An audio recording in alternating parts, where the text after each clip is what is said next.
Hello everyone, welcome back to my channel. हमने start की थी बीएड एंट्रेंस एग्ज़ाम की सीरीज़, जिसमें हम पीवाईक्यूज़ कर रहे थे सॉल्व। लास्ट लेक्चर में हमने देखा था हिंदी के सारे क्वेश्चंस। ठीक है, तो आज हम करने वाले हैं साइंस से रिलेटेड पीवाईक्यूज़ जितने भी हैं। और ये केवल बीएड एग्ज़ाम के लिए ज़रूरी नहीं है, ये सारे उनके लिए भी उनके लिए भी क्वेश्चंस बहुत ज़रूरी हैं जो जनरल साइंस कहीं भी आती है। चाहे आप कोई सा भी एग्ज़ाम दे रहे हो जहाँ पे जनरल साइंस पूछी जाती है, ये क्वेश्चन वहाँ पे भी आपके लिए बहुत ज़्यादा इम्पोर्टेंट है। ठीक है, बहुत सारे क्वेश्चन क्या होते हैं जो रिपीटेड क्वेश्चंस होते हैं, इसलिए पीवाईक्यूज़ कोई से भी हों, अगर आपका सब्जेक्ट रिलेवेंट है तो आप सारे क्वेश्चन लगा के जाइए।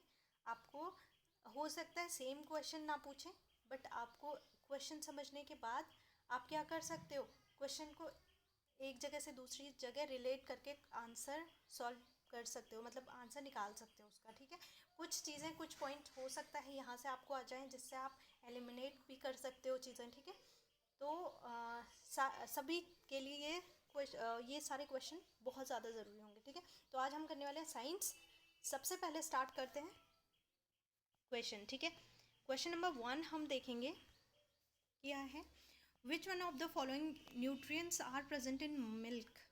अगर हमें, वैसे तो हमें पता है प्रोटीन, कैल्शियम एंड विटामिन्स हैं प्रेजेंट जो मिल्क में है, न्यूट्रिएंट्स। ठीक है, तो पर हमें क्या करना है, कभी कभी हमें नहीं पता, बाई चांस हमें नहीं पता प्रोटीन नहीं न्यूट्रिएंट्स कौन कौन से प्रेजेंट होते हैं मिल्क में, हमें सपोज़ प्रोटीन के अलावा कुछ नहीं पता। देन हम क्या कर सकते हैं, क्या नहीं है वो तो हमें हो सकता है। विटामिन सी हमें बिल्कुल पता है कि विटामिन सी दूध में नहीं होता, तो हमें क्या करना है, सबसे पहले इसे एलिमिनेट करना है। अगर हमने विटामिन सी एलिमिनेट कर दिया तो हमें पता है क्या, अब हमारे पास 2 ऑप्शन बच गए। अगर आपको और ऑप्शंस का आइडिया नहीं है, एटलीस्ट आप 2 रिमूव कर सकते हैं। अगर आपको इतना भी पता है कि आयरन भी नहीं है तो आप एलिमिनेशन के मेथड से बिल्कुल डायरेक्ट आंसर तक पहुंच सकते थे। ठीक है, अगर आपको नहीं पता होता तो। ठीक है, नेक्स्ट क्वेश्चन है हमारा। तो हम क्वेश्चन सॉल्व करने में एलिमिनेशन मेथड बिल्कुल यूज़ कर सकते हैं, जिससे हमारा क्वेश्चन की एक्यूरेसी बिल्कुल हाई हो जाती है। ठीक है, क्वेश्चन नंबर 2 हम देखेंगे। The non metal used in the purple coloured solution applied on wound as antiseptics is, ये है आयोडीन। आयोडीन को हम एंटीसेप्टिक के रूप में यूज़ करते हैं। ठीक है, नेक्स्ट क्वेश्चन है हमारा। Which one of the following statement regarding air is incorrect. Incorrect पूछा है, हमें मेनली याद रखना है इनकरेक्ट पूछा है या करेक्ट पूछा है। Air is not present in soil. Second है air plays important role in water cycle. Third है air occupies space. And fourth है air has weight. Air occupies space, जब हम बैलून फुलाते हैं तो जैसे जैसे हम जितनी ज़्यादा एयर हम भरते रहते हैं उसका साइज़ क्या होता है, इंक्रीज होता रहता है। That means air occupies space. ठीक है, अगर वो स्पेस नहीं ऑक्यूपाई कर रही होती तो इसका साइज़ बड़ा नहीं होता, जैसे जैसे हम एयर फिल करते रहते हैं उसमें। ठीक है, तो हमारा बिल्कुल सही हो जाएगा सी। फोर्थ हम देखते हैं एयर हैज़ वेट। एयर का वेट भी होता है, हमें पता है। Air plays important role in water cycle. Water cycle में obviously air important role play करता है। तो हमारा नॉट करेक्ट कौन सा हो जाएगा, ऑप्शन नंबर 1। ठीक है, नॉट करेक्ट पूछा है तो ऑप्शन नंबर 1 हमारा बिल्कुल राइट हो जाएगा। ठीक है, नेक्स्ट है which one of the following represent correct matching of the organ of digestive system in column A with the function of function in column B. Column A में हमारे digestive system के organs दिए हुए हैं and इनके functions दिए हुए हैं, हमें इन्हें मिलाना है। ठीक है, सबसे पहले हमें देखना है जो लीवर है, लीवर का फंक्शन। लीवर क्या है हमें पता है, क्या है, लार्जेस्ट ग्लैंड है। हम कितने सारे क्वेश्चन भी दिए हुए हैं, हमने बहुत सारे पेपर दिए हुए हैं, तो हमें पता है कि लीवर क्या है, लार्जेस्ट ग्लैंड है। ठीक है, लीवर क्या है हमारा, लार्जेस्ट ग्लैंड है। सेकेंड है स्टमक। स्टमक क्या करता है, स्टमक का हमें पता है where protein digestion start. Protein digestion कहाँ स्टार्ट होता है, स्टमक में। नेक्स्ट हम गॉल ब्लैडर की अगर बात करें, gall bladder where bile juice stored. Bile juice जहाँ स्टोर होता है वो है गॉल ब्लैडर। ठीक है, स्टोर होता है। नेक्स्ट है हमारा pancreas. Pancreas releases digestive juice into small intestine. जो डाइजेस्टिव जूसेस होते हैं वो रिलीज कौन करता है, पेनक्रियास कहाँ, स्मॉल इंटेस्टाइन में। तो हमारा ऑप्शन ए बिल्कुल करेक्ट हो जाएगा यहाँ पे, ठीक है। हमारा नेक्स्ट क्वेश्चन है, which one of the following statement about cell is true. Cell के बारे में कौन सी चीज़ सही है। Cell is a tissue have similar structure but different functions. Yes, बिल्कुल राइट हो जाएगा फर्स्ट वन, ठीक है। नेक्स्ट है which one of the following are correctly matched with their mode of reproduction. Reproduction का मोड देखना है यहाँ पे कौन सा करेक्ट दिया हुआ है, ठीक है। तो फर्स्ट हमें देखना है यीस्ट क्या करता है हमारा। यीस्ट में होती है हमें पता है बडिंग, ठीक है। यीस्ट में बडिंग होती है। पोटैटो में हमारा हो जाएगा वेजिटेटिव प्रोपेगेशन, ठीक है। पोटैटो में वेजिटेटिव प्रोपेगेशन। अगर हम एल्गी की बात करते हैं, एल्गी में हमारा होता है फ्रेगमेंटेशन, ठीक है। एंड फंजाई की बात करते हैं तो स्पोर फॉर्मेशन होता है फंजाई में। तो हमारा ऑप्शन ए का 4, तो ऑप्शन 4 बिल्कुल राइट हो जाएगा हमारा, ठीक है। नेक्स्ट हम बात करते हैं, which one of the following pollutant are responsible for depletion of ozone layer. Ozone layer के डिप्लेशन के लिए कौन सा रिस्पॉन्सिबल है, कौन रिस्पॉन्सिबल है। CFC, क्लोरोफ्लोरोकार्बन या CFCs। कभी आपको ये दिया रहेगा CFCs तो कंफ्यूज नहीं होना है, CFCs वही है क्लोरोफ्लोरोकार्बन, ठीक है। ये इंपॉर्टेंट रोल प्ले करता है किसमें, डिप्लीशन ऑफ ओजोन लेयर, ठीक है। नेक्स्ट है हमारा, which one of the following set represent communicable disease. Communicable disease, अगर हम एनीमिया को रिमूव कर देते हैं, एनीमिया किस में है,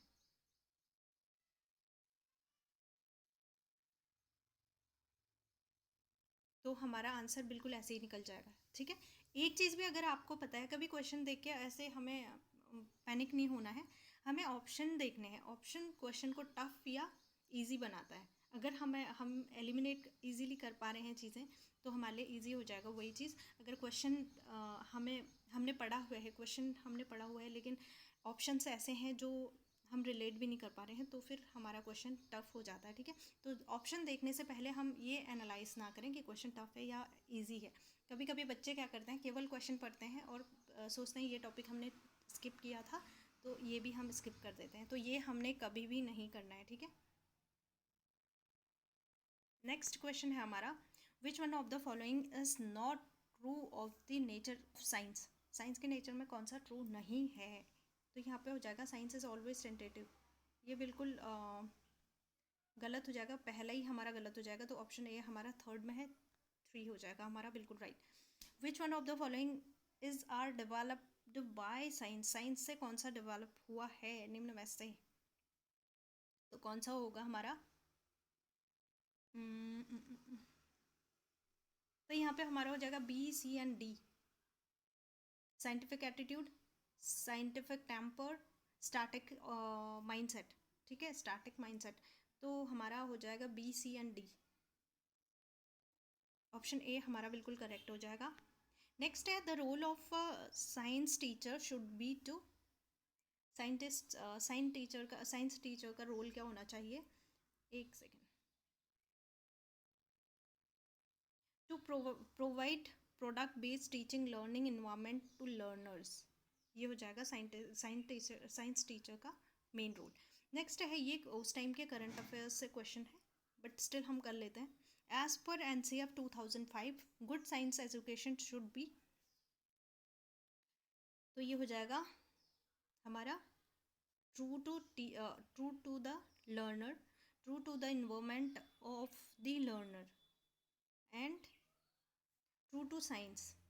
तो A, B एंड D, कहीं पे ऑप्शन है A, B and D। Yes, option number 4 हो जाएगा हमारा बिल्कुल करेक्ट, ठीक है। नेक्स्ट है, conducting a survey on the awareness of people about sources of air pollution in learners localities. Which one of the following cognitive process will be most associated with the above learning objective having action verb conducting। तो ये हो जाएगा हमारा applying main होगा, ठीक है। Next है, which one of the following strategy can be the most appropriate for involving learners in the teaching learning of science. Teaching learning of science में अगर हम देखें तो clarifying the hard spot of the learner, ये important हो जाएगा। ठीक है, बाकी है इंपॉर्टेंट, जब मोस्ट इंपॉर्टेंट पूछा है तो फिर clarifying the hard spot of learners हो जाएगा। ठीक है, नेक्स्ट क्वेश्चन पे अगर हम चलते हैं, नेक्स्ट हमारा है question, by which of the following strategy meaningful clarification on the concept of reflection of light can be given। तो अगर हम chart showing the reflection of light, observing reflection of light on the white paper screen by the learners and drawing conclusions, asking closed ended question related to the concept, animated video on the concept. Okay, सबसे important क्या हो जाएगा हमारे लिए, animated video on the concept. जब हम कोई भी चीज़ का एनिमेटेड वीडियो देख लेते हैं कॉन्सेप्ट का किसी पर्टिकुलर, तो फिर वो चीज़ें हमें रियल में जैसे हम इमेजिन कर सकते हैं। अगर हम ऑब्जर्वेशन का देखें तो हो सकता है हमसे कंक्लूज़न बिल्कुल जो हमने ऑब्जर्व किया है एग्जैक्टली वैसा कंक्लूज़न निकालें, वो ज़रूरी नहीं है स्टूडेंट के लिए वहाँ पे। और चार्ट में भी उतना परफेक्शन नहीं आ पाता समझने में, अंडरस्टैंडिंग में, बट हम जब एनिमेटेड वीडियो देख लेते हैं किसी कॉन्सेप्ट का तो वो हमारा बिल्कुल क्लियर हो जाएगा। तो ऑप्शन 4 हमारा बिल्कुल राइट हो जाएगा। ठीक है, नेक्स्ट क्वेश्चन है हमारा, why are field visits important in science. Science में फील्ड विजिट इतने इम्पॉर्टेंट क्यों हैं? Because it is easy to conduct, it collects the information of science, it develops habit of hard working among learners, it provides hands on experiences to the learners. I think fourth should be there, it provides hands on experiences to the learners. Next one, which one of the following tool is for learner centered assessment?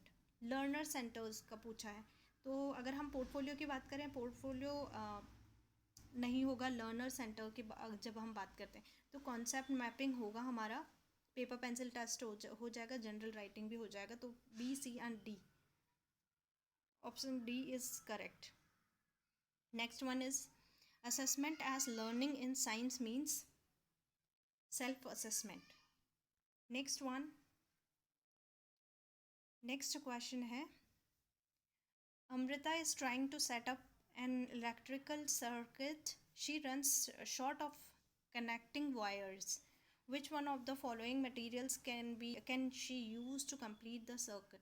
तो वो क्या करेगी, glass rod वो ले नहीं सकती, rubber pipe भी नहीं ले सकती, थिक थ्रेड से कोई काम नहीं होगा, तो स्टील वायर इलेक्ट्रिक सर्किट के लिए सही रहेगा। ठीक है, तो यहाँ पे आएगा स्टील वायर। नेक्स्ट क्वेश्चन है हमारा, identify the correct statement. Okay, lenses का है करेक्ट स्टेटमेंट। अगर आप देखते हैं, फर्स्ट है a concave mirror forms an erect as well as inverted image.